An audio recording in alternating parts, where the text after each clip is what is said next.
छावा भाग 99.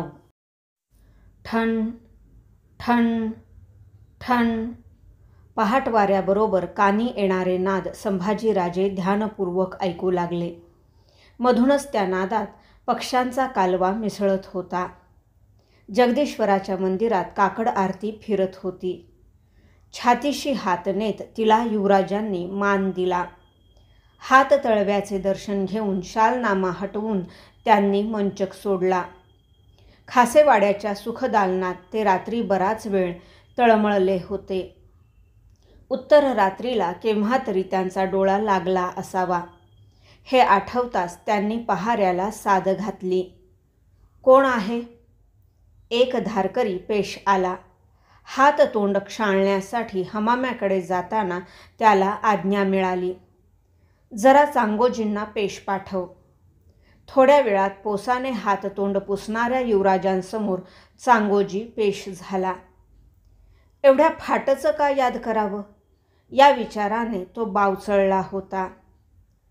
चांगोजी, पाचाडच्या सदरेवर मासाहेबांच्या रिवाजाची घाट वाचते की नाही? चांगोजीची उरली सुरली झोप पार उडाली. जी. तो चाचरला. गोंधळलात का? थोरलं धनी आजारी पडलं आणि तो रिवाज कवा बंद पडला ध्यानी आलं नाही कुणाच्या. चांगोजीने खरे ते पेश केले. वा, म्हणजे इथवर मजल गेली होती म्हणायची. काटकर, कुलाचाराचे रिवाज असे सुखासुखी बंद पडत नसतात. ती वाजती असली की थोरल्या मासाहेबच या पंचक्रोशीत वावरत आहेत असं वाटतं. आजच पाचाडात उतरा आणि तो रिवाज चालता होईल ते करा. जी. चांगोजी लवून जायला निघाला. आणि जाताना हात्यारी पहाऱ्यांचा एक मेणा घेऊन जा. जी. चांगोजी निघून गेला. संभाजीराजे झोरोक्यातून पाचाडच्या रोखाने बघत राहिले. पावसाच्या सरी कोसळत होत्या. लांबचे काही दिसत नव्हते. तबकातून वाफारणारे काहीतरी घेऊन एक कुणबीण आत आली. तबक चौरंगीवर ठेवून म्हणाली, बाहेर शिर्के मामा आहेत, पाठवून दे त्यांना. संभाजीराजांनी तबकातील कटोरा उचलला. ते हुलग्याचं माडगं होतं. दारात पिलाजी मामा उभे होते. हातचा कटोरा तसाच खाली ठेवून संभाजीराजे या म्हणत पुढे झाले. मामांचे पाय शिवताना त्यांचे मन येसूबाईंच्या आठवणीने भरले होते. युवराज, तुमच्या कबिल्याचं कसं करायचं? पोर पार हडबडले तब्येतीकडनं. 1.25 वरीस झाले तुमचं दर्शन नाही तिला. पिलाजींचा आवाज घोगरला. मामासाहेब, आमच्या कपाळ रेषेबरोबर आमचे पाय फिरत आहेत. 3.5 वर्षांनी आज ते रायगडाला लागत आहेत हे बघताच तुम्ही. शृंगारपुरी माणसं पाठवून बोलावून घ्या युवराज्ञींना. केशव पंडित, उधो योगदेव आणि कविकुलेशांनाही येण्याचे निरोप द्या. जी. पिलाजींच्या चर्येवर फार दिवसांनी हसे तरळले. ते का ठेवलासा? घ्या की. तबकातील कटोऱ्याकडे हात दाखवीत पिलाजी मामा मायेने म्हणाले. जी. ते. संभाजीराजांना कसे आणि काय बोलावे सुचले नाही. येतो आम्ही. आजच पुराकडं माणसं धाडतो. पिलाजी निघून गेले. कटोऱ्यातून उठणाऱ्या वाफांकडे संभाजीराजे बघत राहिले. एक कोवळा चेहरा त्यांना दिसू लागला. भवानीबाईंचा. केवढ्या झाल्या असतील त्या? आणि युवराज्ञी? मामा म्हणाले तब्येतीचं त्यांच्या. होय येसू, खरं आहे तुम्ही म्हणता ते की आम्ही आमचं बाशिंग रानवाऱ्याशी बांधलं आहे. तुम्ही एकल्यानंच नाही, तुमच्या धाकल्या बाईंनीही. तुम्ही निदान आपल्या घरी तरी आहात. त्या नगरच्या किल्ल्यात कैदेत असलेल्या दुर्गाबाईंच्या आणि मदनसिंहाच्या आठवणीने संभाजीराजांची घालमेल झाली. हात पाठीशी गुंफीत ते भयान एकटेपणाच्या जाणीवेने अस्वस्थ फेर घेऊ लागले. तबकातील माडगे तसेच निवत चालले. स्नान घेऊन देव महालातील भवानीचे दर्शन करून संभाजीराजे वाड्याच्या सदरेला आले. जमले सदरकरी त्यांना अदब देत कमरेत लवले. युवराजांनी बैठक घेतली. मोगलाईतून औरंगाबादेकडील खबर आहे. आज्ञा होईल तर.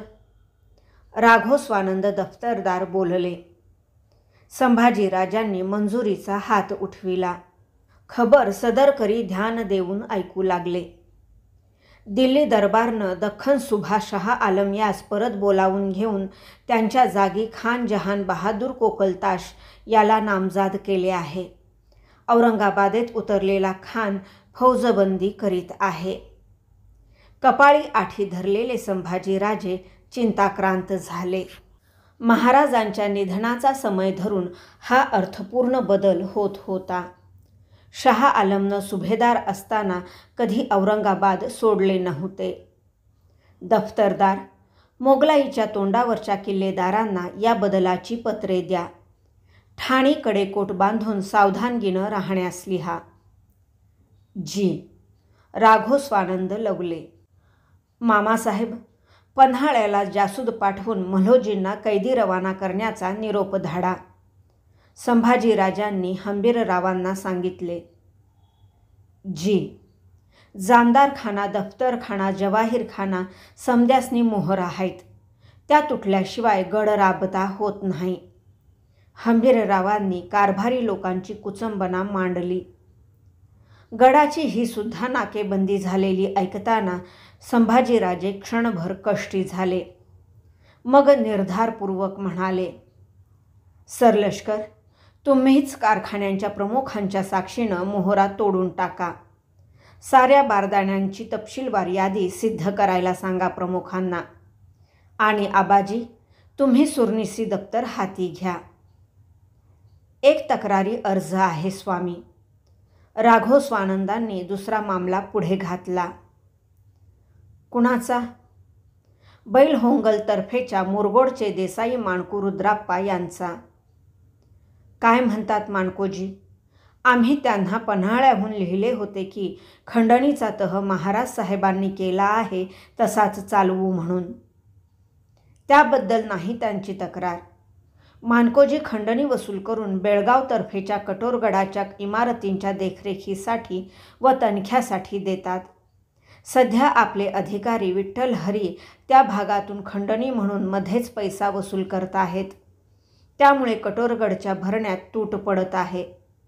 राघवपंतांनी तपशील दिला. दफ्तरदार, त्या विठ्ठल हरीला करडी समज द्या. पैशाच्या वराता करण्यास तुम्हास काही एक संबंध नाही. पुन्हा मुरगोड तर्फेला उसूल घेतल्यास मुलाहिजा नाही. तसेच माणकोजींना लिहा.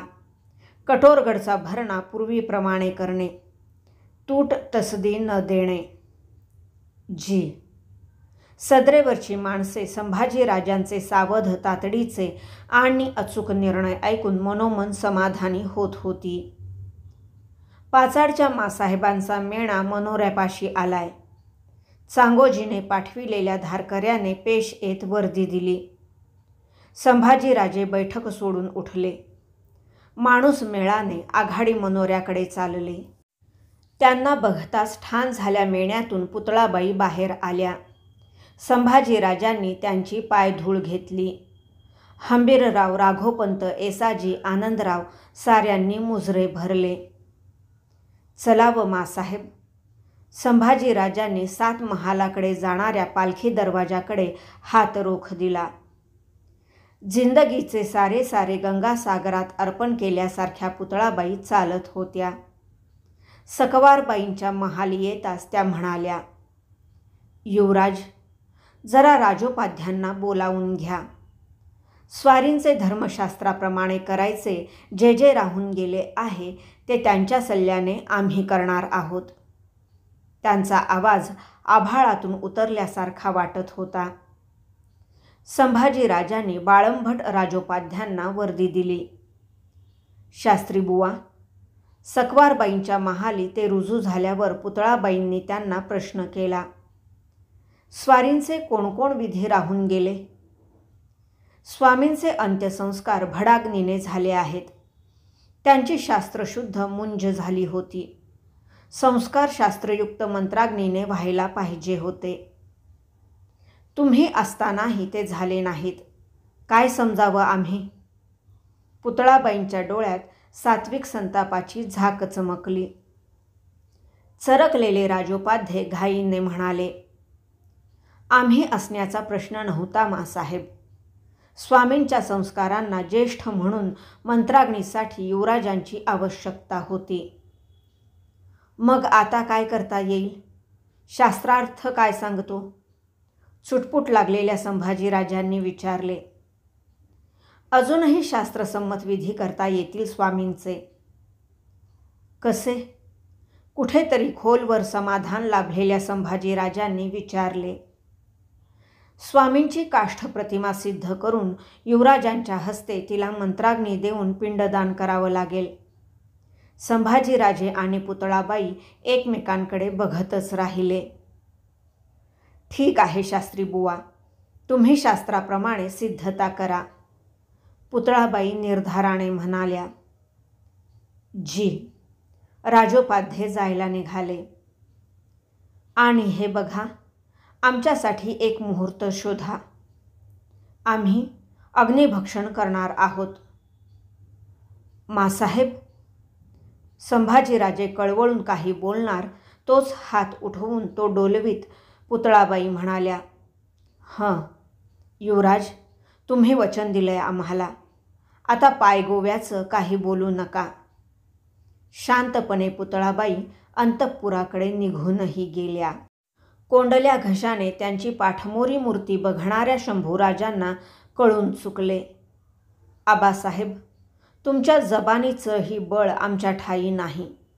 अशाच जायला निघालेल्या थोरल्या आऊंना तुम्ही रोखून धरलत. आम्ही? संभाजीराजे सुन्नपणे आपल्या महाली फेर घेत होते.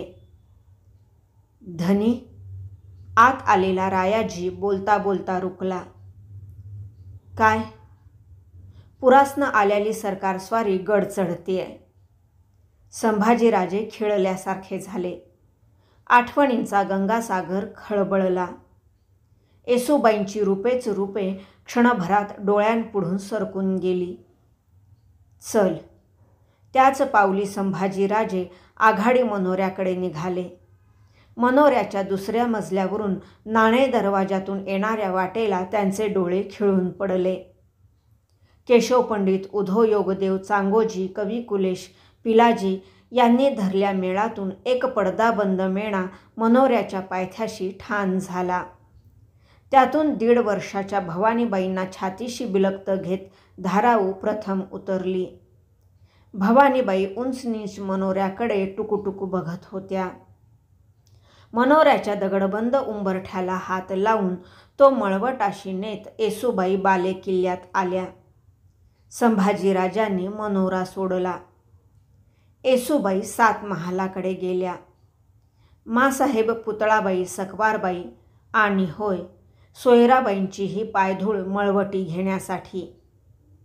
भवानीबाईंना घेतलेली धाराऊ संभाजीराजांच्या महाली आली.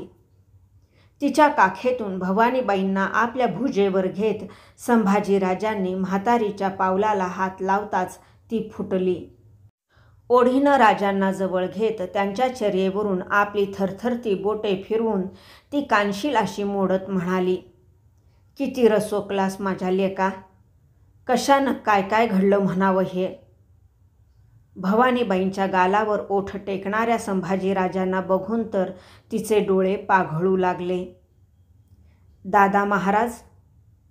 दरवाजाच्या रोखाने प्रेमभरी साद आली. रामराजांच्या खांद्यावर हात ठेवलेल्या येसूबाई येत होत्या. उगवतीचा सूर्य संगती घेऊन येणाऱ्या वासंतिक पहाटेसारख्या. शांत, निःशब्द, धीरगंभीर. त्यांच्या चालीत थेट जिजाऊंचे वळण आले होते. डोळ्यात पुतळाबाईंचा निर्धार. आपल्या स्वारींच्या जवळ येताच पदर ओंजळीत भरून त्यांनी वाकून त्रिवार नमस्कार केला. येसू, हा एकच अनंत भावनांच्या भाराखाली वाकलेला घोगरट शब्द संभाजीराजांच्या तोंडून कसा तरी बाहेर पडू शकला. तो ऐकताच हातचा पदर ओठाशी नेत तोंड डाव्या दंडाला भिडविलेल्या येसूबाई निशाणकाठीसारख्या उभ्या उभ्याच देहभर थरथरू लागल्या. केवढे केवढे बोलायचे असून एकही शब्द दोघांच्याही तोंडून बाहेर फुटत नव्हता. संभाजीराजांचा हात भवानीबाईंच्या पाठीवरून नुसताच फिरत राहिला. मन कुठंतरीच. भरल्या आभाळाआडून आषाढी एकादशीचा दिवस कुचमत वर चढला. पंचक्रोशीतील माणसं जथ्यांनी रायगड चढू लागली. एवढे माणूस गड चढत होते, पण कुणीच कुणाशी काही शब्दाने बोलत नव्हते. भल्या पहाटेच स्नान घेऊन जगदीश्वराचे देवमहालीच्या भवानीचे दर्शन करून आलेल्या पुतळाबाई 7 महालाच्या सदरी ओट्यावर मांडलेल्या बैठकीवर बसल्या होत्या. त्यांच्या अंगी हिरवा कंच शालूचा सौभाग्य नेसू, गळ्यात काळ्या मण्यांचा पोत आणि कपाळी मेणमळल्या दाट कुंकवाच्या मळवटाची आडवी बोटे स्पष्ट दिसत होती. त्यांच्या पाठीशी येसूबाई, सकवारबाई, धाराऊ असा जनाना उभा होता. समोर खालच्या मानेने संभाजीराजे, रामराजे, पिलाजी मामा, हंबीरराव, येसाजी, आनंदराव, केशव पंडित अशी मंडळी खडी होती. शेजारच्या घंगाळात सोडलेल्या तांब्याच्या घटिका पात्रावर मधूनच नजर टाकीत बाळंभट राजोपाध्ये मंत्रघोष करीत होते. नाशिक त्र्यंबकहून आलेल्या ब्रह्मवृंदांच्या घोषात तो मिसळला होता. हारीने मांडलेल्या सुपे, दुरड्या, तबके यातील एक एक वाण उचलून येसूबाई पुतळाबाईंच्या हाती देत होत्या. भरल्या चुड्याने पुतळाबाई सतीची वाणं वाटत होत्या. वाण घेणारी सुवासीन आपल्या भरल्या मळवटाचा माथा मासाहेब पुतळाबाईंच्या विमल चरणांवर ठेवीत होती. तिला राजमुखातून आशीर्वाद मिळत होता. औक्षवंत व्हा, सौभाग्यवंत व्हा. सुवासिनींनी माथे टेकल्याने पुतळाबाईंचे पाय कुंकुमय झाले होते. नजर ठरणार नाही असे अपार अपार तेज त्यांच्या चेहऱ्यावरून फाकले होते. राजोपाध्यांनी एक सुवर्ण तबक त्यांच्यासमोर ठेवले. त्यात छत्रपती महाराजांच्या पायांची सेवा करून अंगभर पावन झालेल्या, जरी नकस असलेल्या भगव्या मोजड्या होत्या. पुतळाबाईंनी समोर स्वारीच उभी असावी तसे त्या मोजड्यांवर गंध, हळद, कुंकू, अक्षता वाहिल्या. राजोपाध्यांनी दिलेली दूधरंगी फुलांची ओंजळ अर्पण केली. हातच्या तबकातील तेवत्या पंचनिरांजनांनी आणि डोळ्यात तेवत्या 2 भावनिरांजनांनी समोरच्या अमोल दौलतीला ओवाळताना त्यांना वाटले, या मोजड्यांवर क्षणात खुद्द स्वारीच उभी राहील. हसतमुखाने म्हणेल, पुतळा, किती वखत करता. इथं चंद्रसूर्यांची, तारका नक्षत्रांची एवढी निरांजनं तेवून आहेत, पण तुमच्या खेरीस ती पूर्ण नाहीत. लवकर या. मासाहेब, हात जोडावेत. जलसिंचन होत आहे. बाळंभट्ट राजोपाध्ये मंत्र थांबवून घोगरट म्हणाले. पुतळाबाईंनी हात जोडून डोळे मिटले. मंत्रघोषात पवित्र नद्यांचे शीतल जलसिंचन त्यांच्या मस्तकावर होऊ लागले. घटिका पात्र अर्धे अधिक डुबलेले बघून राजोपाध्ये म्हणाले, चलावं. 4 मावळ्यांनी घटिका पात्राचे घंगाळ उचलले. पुतळाबाई उठल्या. त्यांच्या पायांना मिठी भरत येसूबाई मुसमुसत म्हणाल्या, मासाहेब. त्यांच्या डोईच्या पदरावर हातपंजा ठेवीत निर्विकार पुतळाबाईंनी आशीर्वाद दिला. सौभाग्यवंत व्हा. आमच्या युवराजांना, बाळराजांना सांभाळा. स्वारींचा गड माणूस सांभाळा. 7 महालाच्या सरत्या जोत्यावर असलेला दगडी खांब आला. सतीचा खांब. रजपुती रिवाजाप्रमाणे 7 महालाबरोबरच कारागिरांनी तो उठविला होता. आज पहिल्याने त्याची पूजा होणार होती. पुतळाबाईंनी खांबाला गंध फुले वाहिली. या खांबाचा परंपरेने चालत आलेला एक रिवाज होता. सती जाणाऱ्या राजस्त्रीने निर्धारपूर्वक आपल्या मळवटीचे कुमकुम लेणे एकदा का त्याला स्वहस्ते मढविले की तिची वाट फक्त चितेची, मग मागे फिरणे नाही. तो उभा खांब पुतळाबाईंनी एकदा डोळाभर बघून घेतला. आपल्या माथ्याचा मळवट त्याच्या माथ्यावर देण्यासाठी उठलेला त्यांचा चुडेसंपन्न हात क्षणभर रुकला. संभाजीराजांच्यात गुंतवा झालेले त्यांचे मन आक्रोशून उठू बघत होते. मोठ्या निकराने त्याला थोपवून पुन्हा स्थिरचित्त झालेल्या पुतळाबाईंनी मेणात मन मिसळलेला आपला पावन मळवट वर्षानुवर्ष वाट बघणाऱ्या त्या मानकरी खांबाला दिला. जलाभिषेकाने ओलेत्या झालेल्या पुतळाबाईंनी आपल्या कर्पूर गौर हातांची ओंजळ सिद्ध केली. राजोपाध्यांनी त्या ओंजळीत त्यांच्या स्वामींच्या भगव्या मोजड्या ठेवल्या. चालल्या. पावलागणिक नात्या गोत्यांचे मागील पाश रायगडाला बहाल करून मासाहेब पुतळाबाई चालल्या, मोजड्या हाती घेऊन. अग्निमूर्ती आपल्या पतीची वाट आपलीशी करण्यासाठी चालली. तेजाची अमर सोबत करण्यासाठी जातिवंत तेज चालले. गलबलून गेलेल्या संभाजीराजांच्या हातून रामराजांचा हात केव्हा गळून पडला ते त्यांचे त्यांनाच कळले नाही. चालणे अशक्य झालेली त्यांची सुंद पावले परतून खासेवाड्याकडे वळली, चक्क माघारी. आऊसाहेब, मासाब म्हणत माणसेच माणसे पुतळाबाईंच्या पायांवर धडाधड लोटांगणे घालू लागली. कशाचेही भान नसलेल्या पुतळाबाई आभाळ तुडवीत जाणाऱ्या विजेसारख्या काळ्या हौदावर आल्या. उभा हौद चौक माणसांनी फुलून गेला होता. काखोट्यात मुंडासी पगड्या घेतलेली माणसे सतीला मान देण्यासाठी दाटली होती. हौदाच्या मध्यभागी रचलेल्या उंच चंदनी चितेजवळ पुतळाबाई थांबल्या. चढण्यासाठी त्या चितेला चहूबाजूंनी शिड्या भिडविल्या होत्या. घटिका पात्र काठापर्यंत डुबलेले पाहून राजोपाध्यांनी ब्रह्मवृंदांना मंत्रघोष सुमार करण्याची इशारत दिली.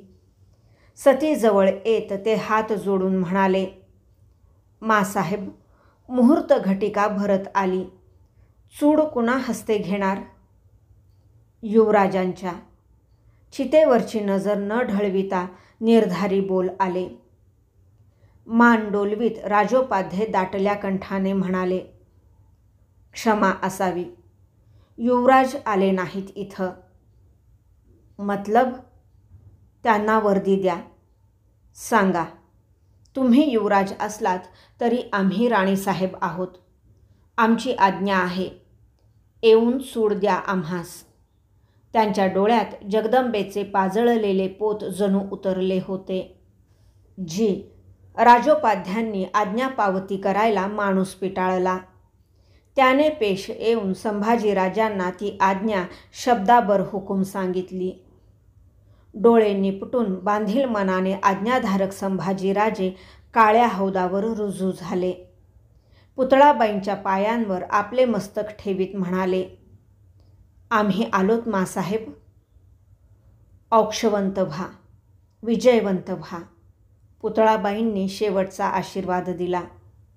आम्हास चूड द्या. जी. येतो आम्ही. बाळराजांना सूनबाईंना सांभाळा. कधी प्रसंग आलाच तर आमचे हे रूप ध्यानी ठेवा. पुत्र आहात तुम्ही आमचे. जगदंब. ओले त्या भरल्या मळवटाच्या पुतळाबाई शांतपणे शिडीच्या पायऱ्या चढून चितेवर गेल्या. पूर्वाभिमुख होत त्यांनी सती बैठक घेतली. महाराजांच्या मोजड्या क्षणभर मस्तकी भिडवून त्यांनी समोर ठेवल्या. कुलदेवीचं स्मरण करीत डोळे मिटले, पुन्हा कधीच न उघडण्याच्या निर्धारानं. चहूबाजूंनी चढत्या माणसांनी सतीचा देह चंदन काष्ठांनी गळ्यापर्यंत रचला. मनामनाचे पाषाण छातीवर तोलीत संभाजीराजे शिडीची एक एक पायरी चढून गेले. रचल्या काष्ठांतून स्थिर ओंजळ फक्त दिसत होती. उमाळा फुटू नये म्हणून ओठ दातांखाली दाबत मागून आलेल्या राजोपाध्यांनी उचलून धरलेल्या तबकातील कर्पूरवड्यांची मूठ संभाजीराजांनी भरली. पाझरत्या डोळ्यांनी ती मूठ सतीच्या ओंजळीत सोडली. तिला तेवते निरांजन भिडविले. मुठी मागून मुठी त्या ओंजळीत पडू लागल्या. सतीला रक्ताच्या हातून चूड मिळाला. पेटत्या चंदन काष्ठातून अग्निपक्षी आभाळाकडे झेपावू लागले. शेवटची भरली मूठ तशीच घेऊन सुन्न संभाजीराजे शिडी उतरले. कुणाकडेही न बघता थेट बालेकिल्ल्याकडे खालमानेने चालू लागले. सतीला मानाची सलामी देणाऱ्या तोफांच्या बारांनी रायगडाला कानठळ्या बसू लागल्या. महाराज गेले त्या दिवशीच रायगडाने डोळे मिटून घेतले होते. आज त्याचे कानही जायबंदी होत होते. 7 महालाच्या जोत्याशी आलेल्या शंभूराजांनी अपार वेदनेने सुन्न झालेला आपला माथा सतीच्या खांबाला असहाय्यपणे टेकविला. त्यावरच्या ओल्या कुंकुवाचा शिवगंधाला स्पर्श होताच मात्र त्यांच्या अंगावर सरकन काटाच फिरला. भरल्या मुठीतल्या कर्पूरवड्या खाली विखरून पडल्या. आत्तापर्यंत निकराने दाबून ठेवलेला उमाळा उसळून आला. मुक्यापणीच चूड लागलेले मन आक्रंदले. मासाहेब, मासाहेब, ते त्या खांबाला माथा टेकवून तसेच कितीतरी वेळ सुन्न उभे राहिले. स्वारीनंच असं काळीज टाकलं तर इतरांनी काय करावं? त्यांच्या पाठीशी येसूबाई केव्हा येऊन उभ्या राहिल्या होत्या तेही त्यांना कळले नव्हते. खांबावरचा माथा उठवून पायतळीच्या कापूरवड्या बघताना संभाजीराजांच्या तोंडून बोल आले. नाही येसू, तुम्ही आमच्या पत्नी असलात तरी आमचा सल तुम्हाला उमगायचा नाही. ज्या हातानं रायगड सोडताना आजवर आम्ही दह्याच्या कवड्या घेत आलो होतो त्याच हातावर कापराच्या वड्या सोडून आलो आज आम्ही. मोठे अभागी आहेत आमचे हे हात. आम्हाला एकले सोडा. आपला गुन्हेगार वाटणारा तळवा निरखीत ते आपल्या महालाकडे चालू लागले. जाता जाता त्यांची नजर सोयराबाईंच्या महालावर पडली. त्याचे झरोके दरवाजे बंद बघून एक खोलवर कळ त्यांच्या काळजात फिरली. आबासाहेबांच्या पायांपासून दूर राहिलेल्या मासाहेब त्यांच्या मोजड्या घेऊन चितेवर चढतात आणि त्यांच्या शेजारी बसून महाराणीपदाचा अभिषेक घेणाऱ्या या मात्र महाली बसतात. सतीला अखेरचा मान द्यायलाही त्या काळ्या हौदावर येत नाहीत. काय आहे हा जगदंबेचा खेळ? त्यांच्या या सवालाचे उत्तर जगदंबेकडेही नव्हते. उपोषणाचे व्रत मोडून आषाढी एकादशीचा दिवस पुतळाबाईंचा घास घेऊन मावळत होता. भाग 99 समाप्त.